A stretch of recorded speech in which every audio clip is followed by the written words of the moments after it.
Alright, hey guys, it's going Kire here with another Raid Challenges video. And in today's video, I'm going to be breaking down patch 1.14. I'm actually pretty excited about this patch. It looks like it's going to be some much needed quality of life changes. Also, going to be a few buffs to a couple legendaries and a couple epics. So, pretty good. Let's break it down. Okay, so the first thing we got artifact filtering plus quality of life. That's really cool. Hopefully, this actually, gets implemented well. From the looks of it, it looks pretty good. Something obviously this has been my biggest complaint, the biggest thing I've wanted since day one is just coming from other games that have had this feature, and this one not having that it was a huge bummer. It just got really frustrating, especially how long this game's been out. So it's about time. Very excited that this is coming out, but still frustrated that it took this long. I think everyone can agree that this is going to be it's a very sought after feature. This one, Clan Boss Counter, I really like this too. I think this is gonna help out clans a lot. It's gonna, it's just a really nice thing to have instead of just kind of wondering, and it's gonna really help you dial in and get your runs better. It's just universally a good thing. I think it's still frustrating that they haven't addressed just making the clan boss have like an unlimited health pool, stuff like that, because still only half your clan's getting the top chest, unfortunately, which is frustrating, but I do like this, and it's cool that they're at least updating that, but I think they're still not addressing the bigger concerns. Um, Now, when it comes to balance, a couple of these characters that look really exciting. Let's kind of go over this.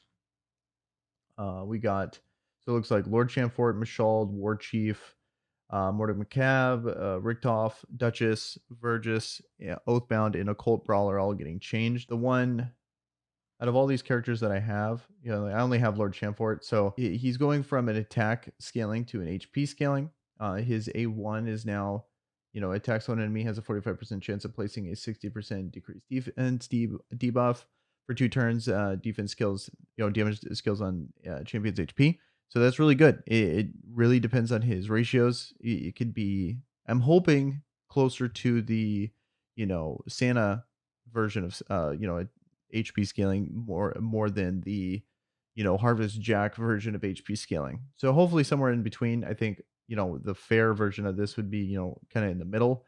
I really don't want him to hit like a noodle, but I'm saying that because I have him and I want him to be actually useful. And then his A2 damage skills, or it's just literally is just changing it to an HP scaling move. And then his shield now his value is doubled. It's already the value of his health, and then places a 15% decreased speed buff on enemies that check this champion. So it's could be really good. Maybe put him in like a taunt set or something like that for faction wars, or depending on how hard he hits, he could just be useful. Like in dungeon runs, and like he definitely helps in like progression if you're kind of early to mid game. So he's just gonna get better. Hopefully, the HP scaling actually makes him actually hit hard though. Mashal though is getting like a nuts buff, like a really good buff. So his A1 is attacks one enemy, attacks all enemies under leech debuff, heals his champion by 30% of the damage inflicted, and then tornado. His A2 is places a 30% increased speed buff and a 30% increased damage buff on this champion and all allies. Places a True Fear and Leech buff, a debuff on all enemies for 2 turns, grants this champion an extra turn. And then also his A3 has an 80% chance to steal all buffs from a target enemy, then attacks that target, places a 100% heal reduction for 2 turns, places 15% continuous heal buffs on this champion for 3 turns, inflicts 50% more damage against target under buffs. So it's just a really good kit now. So excited to see how it works out. It's kind of hard to theory craft. Like we can definitely tell it's good, but I really want to see it in action to be able to see just how good where he's going to be used now, going from super on the bench to actually going to be a pretty solid character. So that's exciting, especially for all the people that got Mashald were really disappointed in getting a legendary, like their only legendary or one of their few legendaries is this guy. Now you got a really good character, so that's awesome. And then War Chief, I'm not really excited for but the War Chief changes. Provoke chance goes up on an A1. The cooldown reduced to 4 turns. Steals 2 buff, 100% chance. So it's kind of nice, but I do like stealing buffs. But there's characters that do that on all characters. So defense increased by 50% for each dead ally. I don't like anything that has to buff based on allies dead. That's the last thing you want is allies dead. So I don't like that at all. Um, but so I not really stoked about that. Maybe I could be proven wrong. I don't know, but I'm not really excited about War Chief. And we got McCab. 90% chance of placing a block buffs for or a block buffs debuff for 2 turns.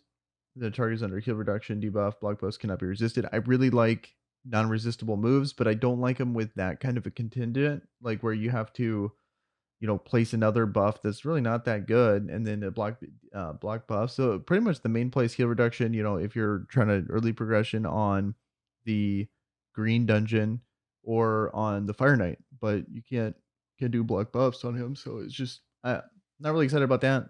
It, I wish it was just but I really do like unresistible things. It's just like an arena though, like an unresistible block buffs is amazing, but heal reduction doesn't do anything. So let me go back to McCab. I think McCab, he was always an okay character. I think he's just gonna go up from being okay to pretty good. He's not definitely better legendaries, but and there's definitely worse legendaries. So he went from solid to a better version of solid. Okay, Richtoph's moves. So this is, what, kind of another character in the Mashal category that's getting a buff. Decreases each target's max HP by 30%. The damage dealt up from 10%. Like that type of. I wish they would just get rid of this ability because it literally doesn't do anything. Like no one uses. I don't even know the name of the gear. What destroy gear? No one uses that gear. Like the decreases 30%. Or yeah, it's just lame. And so I don't know why they keep making it a thing. Um, and then his A2 is attacks one enemy 3 times. Each hit places a 5% poison debuff on all enemies for 2 turns. Like it's actually pretty good. 3-turn poison. I believe it's on a 3-turn cooldown or 3 poisons. It's not bad. Like you pulled this guy, you're kind of early. You got a poisoner. I wonder if since it's guaranteed. I wonder if he's better than Kale. But AoE poisons like this guy. I feel like totally speculating, but on like maybe the newer clan boss, how there's been pictures of like the Hydra with the heads, being able to put multiple poisons on multiple targets, like they can actually be really nuts later on. But for now, that what the only thing I can think of for that would be speed clearing with like Zavia in dungeons, like super luxury, who cares kind of stuff. His A3 is attacks when an enemy deals an additional 20% critical damage for each poison debuff on the target up to 100% critical damage. It's just going to depend on how hard he hits, what the cooldown on it. It doesn't really do much. If that was on his A1, like it proved the A1's damage, that'd be kind of cool, but you're doing that very sparingly. Unless it just hits like an absolute monster. Like that's why I was kind of thinking the whole speed run thing. Like so, you're gonna be adding all the poisons, and then she can nuke them. When you get to the boss, he's gonna do extra damage, stuff like that. And then so we got Duchess. She's getting a nerf only because the actual Veil buff is getting better. She would be absolutely disgusting if that was the case where she got to keep that damage reduction on top of the new buff for Perfect Veil and Veil. But yeah, so I don't feel like people are going to be complaining about that.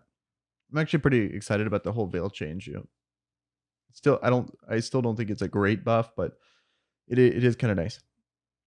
The real thing, like, because you see a lot of Veil, and usually when I see a lot of Veil, it's in Arena versus Duchess. But the thing that it's the block debuffs buff is the real like thing that sucks the most about that buff, and so the but at least they're making Veil a little better, and also they're making Leech better. But I'll get to that in a bit. So then we got Vergis and Oathbound. These characters, they're getting slight buffs. I didn't nothing really stood out to me about these changes, but they're solid mid game characters. The one that's kind of interesting to me is like, so a cold brawler, the skill no longer his passive no longer has a cooldown. I don't know what that means. Is that gonna make him like do it off counterattack or something like that? Like, does that mean he can? Was he not able to use relentless gear? I'm really confused by this. It's on a 1-turn cooldown now, so was he doing it every other turn? Usually a one skill cooldown means that you use it and then it immediately comes back up. Am I just wrong here? Because I use a lot of cold brawler and he's been able to do it multiple turns. So I don't get it. Are they just trying to represent it as a 0-turn cooldown because it's essentially what it was prior? Um, I don't know. I'm confused by that. If anyone knows, let me know in the comments. But I'm confused. Like, because he's already like one of the best poisoners. Like if they're doing something to him that makes it a little better, then he could go from one of the best to absolutely the best. So that's kind of exciting. So the improvements to faction wars are twofold, and we'll touch upon the difficulty to certain crypt stages and the drop rates of various glyphs. Even with the recent changes, we're always monitoring your feedback closely and comparing it with game metrics available to the dev team. With that in mind, we've decided to make all faction crypts a bit easier to complete, starting from stage 8.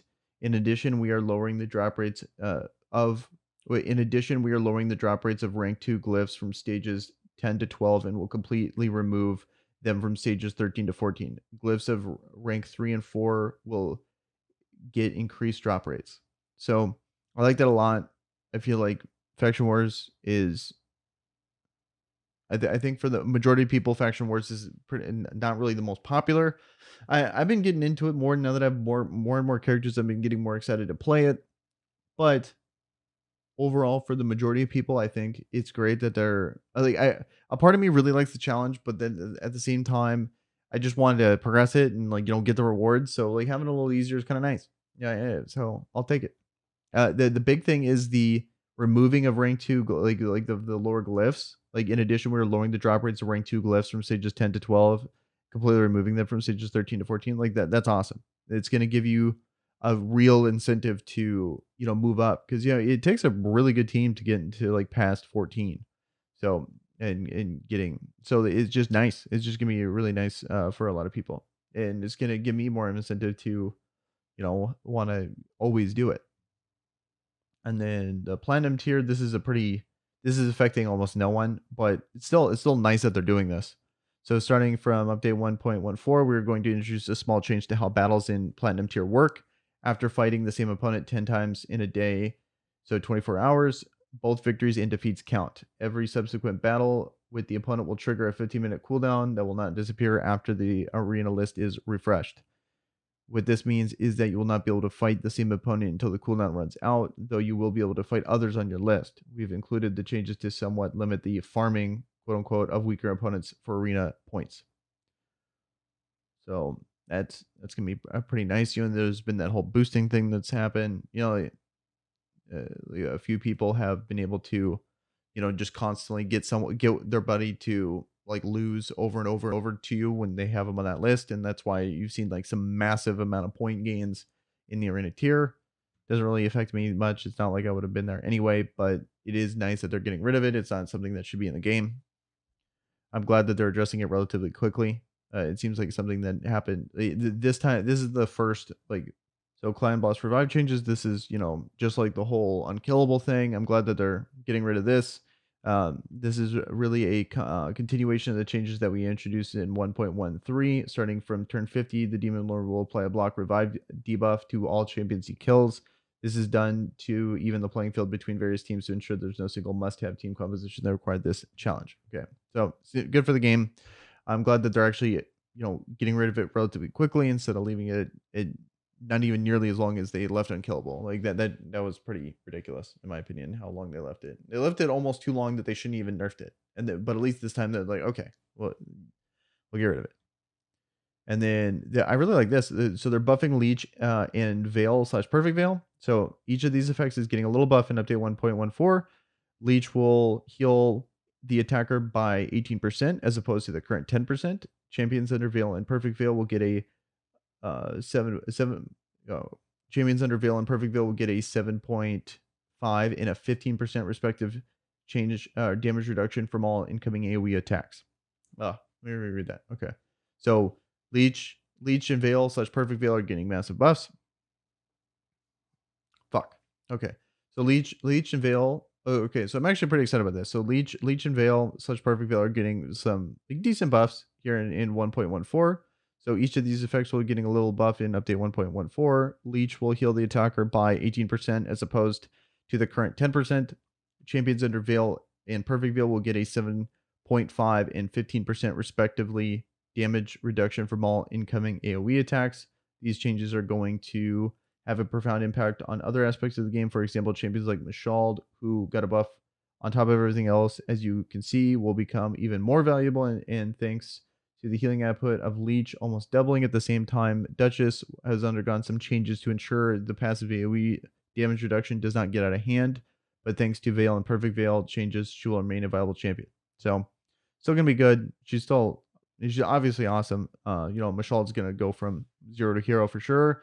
The one I'm excited for is Foley. That's the only character I can think of with uh, Leech that I'm gonna use. I almost booked him because he did get those buffs in 1.13, but I wish I did. But I do want to try him. I'm sure people will try my. I think he was already pretty decent, and I'm hoping he gets even better with these changes. Like I think he's a decent nuker.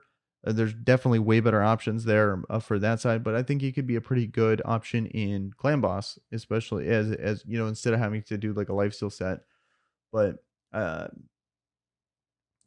I'm pretty sure people will test it. I wish I could, but I'm not gonna do it without books. I just don't think it's a good test. But I think it can be pretty good. And so we got some fear changes too. So all right, we're getting to pretty much the end of the patch notes. These are like the last few things. We got fear changes. We took some time to monitor fear debuffs in the game and apply certain limitations in update 1.14. Like other crowd control debuffs, it will no longer be subject to increased debuff duration or spread debuff effects. This applies to the Master Hexer and Sniper Masters as well. They will no longer increase the chances to apply Fear or True Fear debuffs. The following masteries will now affect or include Fear or True Fear. And then so we got, Opportunist, Mighty Endurance, Wisdom of Battle, names of all of them that I would actually affect the chances of that. I think that's pretty good. Fear is annoying as hell. I feel like it's a 100% chance if it's on your characters, 50% chances if it's on one of the AIs, but whatever. So I'm glad that they're gonna reduce the odds of it actually being applied. Even though I never really looked at fear as I was like, oh, they need to nerf it. But when now that they just announced it, I'm like, you know what? I'm totally okay with it. And then miscellaneous. So fusion menu will display champions who are no longer required to specific fusion, but are locked away in the champion vault, making it easier to see whether or not you have the required components. Okay, I like that a lot too. I do constantly do this all the time. Here, let me just show you. Like it's every single time there's a fusion, I'll sit here, and then I'll constantly what I'll do is I'll have to like check it. I'll check here, and then I'll see it, and like that's not a good example here, like this example here. Like so I'll check this and have to go into my vault and be like, okay, do I have it? And then have to go back and like it's such a pain in the ass. So I'm glad they're doing it. I'm glad that they fixed it to where I can just know when they, especially when it's a like one of the newer fusions like that comes out and you're like, oh, how many do I actually own? So I'm glad that happened. I don't got to comb through my whole you know vault for it. So pretty stoked about that. But so that should do it for this. That's 1.14. Good quality life changes. What are you guys most excited for? Let me know down in the comments below. Should be getting back into doing videos here, pretty consistently. Hit me up on Twitch, Kire Mobile, link in the description. All right, it's been real. We'll hopefully see you guys a lot more soon. You guys have a good one. Peace.